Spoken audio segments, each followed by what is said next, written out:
केंद्रीय सहकार खात्याचे ॲडिशनल सेक्रेटरी श्री पंकज कुमार बन्सल यांची कल्लापना आवाडे जवाहर कारखान्यास भेट.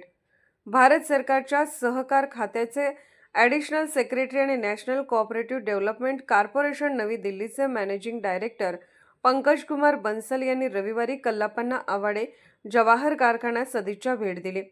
श्री बन्सल यांनी कारखान्याने केलेली नेत्रदीपक प्रगती आणि परिसर पाहून अतिशय आनंद झाल्याचे गौरवोद्गार काढले. यावेळी त्यांच्या समवेत त्यांच्या सुविद्य पत्नी सौ जी लथा आणि नॅशनल कोऑपरेटिव्ह डेव्हलपमेंट कॉर्पोरेशनच्या पुणे विभागीय ऑफिसचे रिजनल डायरेक्टर गिरिराज अग्निहोत्री, कर्नाटक विभागाच्या रिजनल डायरेक्टर सौ तनिषा लाल उपस्थित होत्या. यावेळी पाहुण्यांनी कारखान्याच्या आवारामध्ये प्रवेश होताच मन प्रसन्न झाल्याचे सांगून एखाद्या कॉर्पोरेट क्षेत्रातील उद्योगांच्या परिसरापेक्षा साखर कारखान्याचा परिसर इतका स्वच्छ व सुंदर असू शकतो याचे जवाहर हे उत्तम उदाहरण असल्याचे सांगत, महाराष्ट्र सहकार चळवळ अतिशय चांगली रुजली असून कारखान्याचे संस्थापक चेअरमन कल्लापना आवाडे, ज्येष्ठ संचालक प्रकाशराव आवाडे आणि आमदार राहुल आवाडे यांनी सार्वजनिक क्षेत्रात केलेल्या उल्लेखनीय कार्याची मुक्त कंठाने स्तुती केली.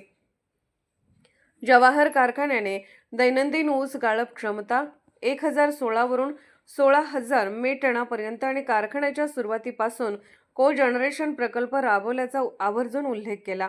कारखान्याने साखर उत्पादनांवर न थांबता या उद्योगांमध्ये इथेनॉल व को-जनरेशन CBG अशा नवनवीन प्रकल्पांकडे वळणे आवश्यक आहे, तरच या उद्योगाची आर्थिक स्थिती चांगली होईल. तसेच भविष्यात बगॅसपासून इथेनॉल नवनवीन उपउत्पादने घेण्यासाठी साखर उद्योगाने पुढाकार घेणे आवश्यक आहे. ब्राझीलमध्ये बाजारपेठेमध्ये ज्यावेळी साखरेचा साठा कमी असतो त्यावेळी 100% साखर किंवा ज्यावेळी इथेनॉलचा साठा कमी असतो त्यावेळी 100% इथेनॉल निर्मिती करण्यायोग्य साखर कारखाने उभारले आहेत.